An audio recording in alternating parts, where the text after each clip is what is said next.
टक्के त्याला का सुट्टी असते.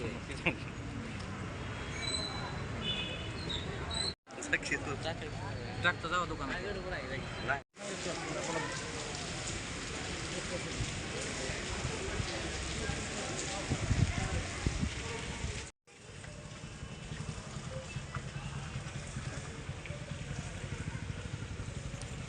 मानवी पाऊल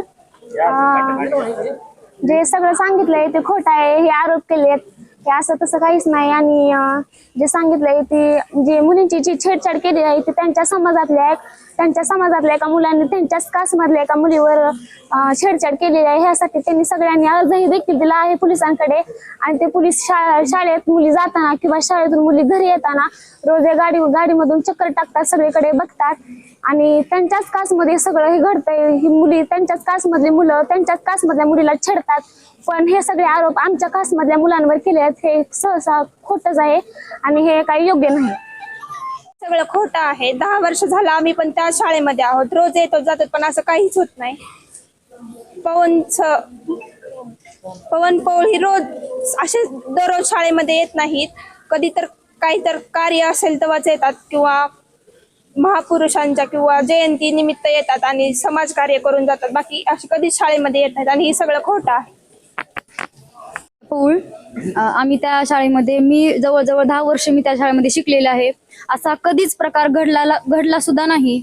आणि ह्याच्यामध्ये आमच्या समाजावर टीका करण्यात आलेला आहे. आमच्या समाजाच्या कार्यकर्त्यावर असा आरोप केलेला आहे. आणि स्वतः सरपंच त्याच्या भावाच्या मुलाने स्वतः शाळेतल्या मुली 4थी आणि 5वीच्या मुली यांना त्यांच्या वडिलांच्या न परमिशन शिवाय घेऊन आलेले आहेत. तसं तर त्या मुली म्हणतात की आम्ही छेडतात. त्या मुलीला पवनचं नाव सुद्धा माहित नाही. मग ते कसं म्हणतात छेडछाड केली असं काही सुद्धा नाही. पवन असं म्हणत फक्त जयंती वगैरे असले तर शाळेमध्ये येतो. आणि असं त्यांच्या समाजामध्ये असं करतात ना छेडछाड, त्यांच्या समाजाला उलट आमचा भाऊ सांगतो बाबा तुम्ही असं करू नका, तुम्ही तसं करू नका. मग हे आमच्यावर आरोप लागलेले आहेत. आमची फक्त एवढी नाही त्यांना त्याचा राजीनामा द्यावा सरपंचाने.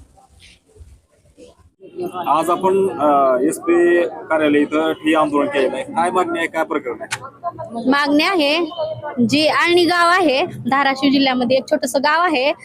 ते आळणी गावाची मी लेकमाते आहे, मुलगी आहे. मी लहानाची मोठी तिथं झाले. ह्या वीर समाजाकडून लहानपणापासून बघते अन्याय झालेला. मग तो अन्याय कुठवर सहन करायचा? आता पुढच्या पिढीनं पण तेच करायचं का? लहान मुलांची भांडणं होती एका समाजाची, मातंग समाजाचीच भांडणं होती. ह्याच्यात मराठा अगर दुसऱ्या जातीचा काही पण सहभाग नव्हता. मग ते भांडण होतं, मिटलं. पण आम्ही माफी मागितली कोणाची, आमचीच आहे ती पण लोकांची नाही, ती आमचेच पाहुणे आहेत. मग मिटल्यानंतर आम्ही गेलो, काय असं माफी मागितली, हो म्हणले मिटवून घेतो. कारण लहान मुलांच्या आयुष्याचा प्रश्न आहे. एक कलम काढता ह्या गरीब समाजाला आणि माझ्या भावंडाला अख्खा जन्म जाईल. काय कलम असतंय, किती त्रास असतंय ह्या कोर्टामध्ये हे त्यांना काहीच माहित नाही. आज माझा भाऊजाई सगळं माझा समाज किती ह्याच्यामध्ये आहे, डिप्रेशन मध्ये. माझ्या भावाची तर इतकी अत्यंत वाईट अवस्था आहे. माझ्या भावाला का कुठलं काम होत नाही, धंदा होत नाही, काय नाही. आज त्याला येताना पेट्रोलला पैसे नव्हतं, बोला पेट्रोलला पैसे नव्हतं. मग असा अत्याचार करायचा नाही. जे होतं ते आम्ही मिटवून घेणार होता, मिटलं पण होतं. मग परत फोन आल्यानंतर बदललं की आम्हाला नाही मिटवून घ्यायचं. बरं नाही तर मग आम्ही क्रॉस कंप्लीट करायला गेल्यानंतर केस घेतली नाही. रात्री 2:30 वाजता FR फाटला. मग कशामुळं, काय कारण? गावामध्ये अराजकता माजवली असा त्यांचा आरोप आहे. नाही हे चुकीचं आहे. मला काय म्हणायचंय, मी मुलगी आहे तिथली, धाराशिवून आळणी काय लांब नाही. अराजकता माजवली असती तर पवनपळसाठी एवढा समाज आला असता का? आला नसता समाज. त्याची त्यानं हाय त्यानं बघून घेईल असं म्हणले असते. विद्यार्थ्यांनी पण आरोप केलाय नाही हा चुकीचा आहे. आता सर तुम्ही काय करा, तो व्हिडिओ परत बघा. माझी खरंच तुम्हाला मीडिया बांधवांना मनापासून कळकळीची विनंती आहे की तो व्हिडिओ तुम्ही बघा. आणि त्या व्हिडिओमध्ये की त्या एकाही मुलाचं नाव माहित नाही मुलींना, मग छेड केली कसं म्हणता तुम्ही? पाठीमागून सांगून नाव घ्या. मग हे चुकीचं आहे ना. जे पालन करतात अत्याचार करताय म्हणल्यावर मायबाप माझी मागणी काय आहे, जे पण आता आमचा एक काय ते कुमार पौळ जे आहेत त्यांना आता सध्या अटक झालेली आहे, त्यांना सोमवारी जामिनावर अगर सोडून द्यावे. आणि जे बी लहान लहान मुलावर जे तुम्ही जे हे लावले तर आरोप लावले ती माघार घ्यावी. त्यांच्या आयुष्याचा प्रश्न आहे. मुलं आहेत ती मुलं आहेत का ह्यांच्या घरी खुरपून खायचं ह्यांच्यावर कलम लागू झाल्यावर पर्याय काय, ह्यांच्या इथं नोकरी धरावी लागेल. ही वीर लोकांचा आणि सरपंच साहेबाचा ही हेतू आहे, कारण मी तिथंच लहानाची मोठी झालेली आहे. तर ही अन्याय आहे. राहिला सवाल स्मशानभूमी, सर तुम्ही प्लीज पत्रकार बांधव आहात तर तुम्ही एक दाळणीला जावा, तिथली स्मशानभूमीची काय परिस्थिती आहे बघा. वरून पाऊस पडतोय खाली म्हणजे एक असं जीवनपणे नरक यात नाही. मेल्यावर पण माणसाला सुख नाही, जीवन पण सुख नाही. मग सरपंचाचं काय काम असतंय? तिथं संडास बाथरूमची महिलांची सुरक्षा शौचालयाची केली, पाणी कुठून आणायचं? घरी येऊन बकेटानं कुठून? आज आपण पोलीस अधीक्षक कार्यालय या ठिकाणी आंदोलन करत आहात. काय मागणी आहे, काय प्रकरण? या विषयामध्ये मागणी अशी आहे की मातंग समाजातील युवक पवन जीवन पौळ हे आळणी येथे विविध सामाजिक काम हे विविध संघटनेच्या माध्यमातून करत असतात. गेल्या अनेक वर्षापासून ते करतात. परंतु होऊ घातलेली जी ग्रामपंचायत निवडणूक आहे त्या निवडणुकीला आळणी गाव हे अनुसूचित जाती महिला यांच्याकरिता राखीव आहे अशी माहिती आमच्यापर्यंत आलेली आहे.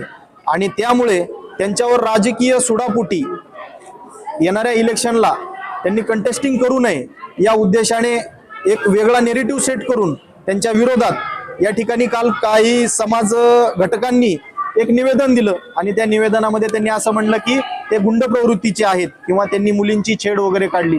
तर सदर प्रकरणामध्ये कुठल्याही प्रकारचं तथ्य नसल्याचं आम्हाला तेथील समाज बांधवाच्या माध्यमातून समजल्यामुळं समाजाच्या विविध संघटनेचे प्रतिनिधी म्हणून आम्ही या ठिकाणी आलेलो आहोत. या ठिकाणी आम्ही सन्माननीय पोलीस अधीक्षक मॅडम यांना भेटून सदर मागण्याचं निवेदन देणार आहोत. आणि त्याचबरोबर मीडियाच्या माध्यमातून मला येथील सर्व राज्यकर्ते, सामाजिक काम करणाऱ्या आणि सर्व सामान्य लोकांना एक विनंती करायची की आपण लहान सहान गोष्टींना प्रत्येक ठिकाणी पोलिसांना टार्गेट करतो. आपण त्या ठिकाणी असं म्हणतो की पोलिसांनीच हे चुकीचं काम केलंय. कालच्याही बाईटमध्ये असं म्हणलं गेलंय की ग्रामीण पोलीस स्टेशन धाराशिव यांच्यामुळे ह्या गोष्टी फोफावतात. तर हे सगळं आपण थांबवलं पाहिजे. पोलीस प्रशासन हे नेहमीच आपल्या सर्वांना सहकार्य करत आलेलं आहे. पोलीस प्रशासन आहे म्हणून आपण विविध कार्यक्रम घेऊ शकतो. या ठिकाणी मी तुम्हाला बाईट देऊ शकतो. याचं एकमेव कारण आहे की पोलीस प्रशासन सजगतेनं त्यांचं काम करत आहे. त्याच्यामुळे कुणीही पोलीस प्रशासनाला टार्गेट करण्याचा बिलकुलही प्रयत्न करू नये आणि भविष्यात अशा प्रकारची कुठल्याही प्रकारची ऍक्शन त्यांनी कुणी घेऊ नये. आणि मूळ मुद्द्याकडे परत येतो. या ठिकाणी त्या गावातील काही विद्यार्थिनी आलेल्या आहेत. त्या विद्यार्थिनीचे जर आपण मत जाणून घेतलं तर आपल्याला जाणवेल की गावामध्ये जो काही मुलींना छेडछाड करण्याचा किंवा इतर काही प्रकार असतील त्या प्रकरणामध्ये जी मुलं असं करत असतील त्या मुलांना झापण्याचं काम पवन भाऊ पौळ हे स्वतः करतात अशी माहिती त्या मुलींनी आम्हाला दिलेली आहे, ज्या मुली स्वतः शाळकरी आहेत. मग आपल्या माध्यमातून मी सर्वांनाच नम्र आवाहन करेन की एखादा सामाजिक काम करणारा कार्यकर्ता जर राजकारणामध्ये येत असेल तर त्याचं स्वागतच केलं पाहिजे. आपण त्याचं कॅरेक्टर असॅसिनेशन म्हणजे आपण त्याचं चारित्र्य हनन न करता त्यालाही त्या ठिकाणी संधी दिली पाहिजे. या मागणीकरिता आम्ही या ठिकाणी सर्वजण आलेलो आहोत. त्यांचं असं म्हणणं आहे की गावात एक दहशत निर्माण केलेली आहे गावकऱ्यांच्या वतीनं. आम्हाला तर अशी माहिती मिळाली की त्यांच्यासोबत निवेदन द्यायला आलेले आहे बलात्कारातले मर्डर मधले आरोपी होते. मग आता दहशत ते निर्माण करतायत का आम्ही करतोय म्हणजे ते पवन भाऊ करतात हे कसं काय कळणार आपल्याला. आणि अजून एक अशी माहिती मिळालेली आहे की या प्रकरणामध्ये ज्यांचा फार मोठा आवाज आहे जे कोणी आहेत त्या सन्माननीय नेत्यांचं मला नाव माहित नाही परंतु त्यांचं स्वतःच काहीतरी काय आहे त्यांचं कुठे काय आहे कला केंद्र, त्यांचं स्वतःच कला केंद्र आहे. आणि मग ज्यांचं स्वतःच कला केंद्र आहे त्यांनी दुसऱ्यांना नैतिकता शिकवणं हे कुठंतरी योग्य आहे काय? जर सर्वांनी आत्मचिंतन करणं गरजेचं आहे. आपली पुढील भूमिका काय असणार? आमची पुढील भूमिका ही स्पष्ट आहे की समाजातील कुठल्याही घटकावरती आम्ही अन्याय होऊ देणार नाही. सर्व संघटना एकत्रित येऊन पवन भाऊ यांच्या पाठीशी खंबीरपणे उभ्या आहेत, भविष्यातही राहतील. आणि त्याच्यासाठी जी काही रस्त्यावरची जी काही प्रशासनासमोर लढाई करावी लागेल त्याच्यासाठी सर्व समाज बांधव एकत्रित येऊन त्यांच्या बरोबरीने लढतील.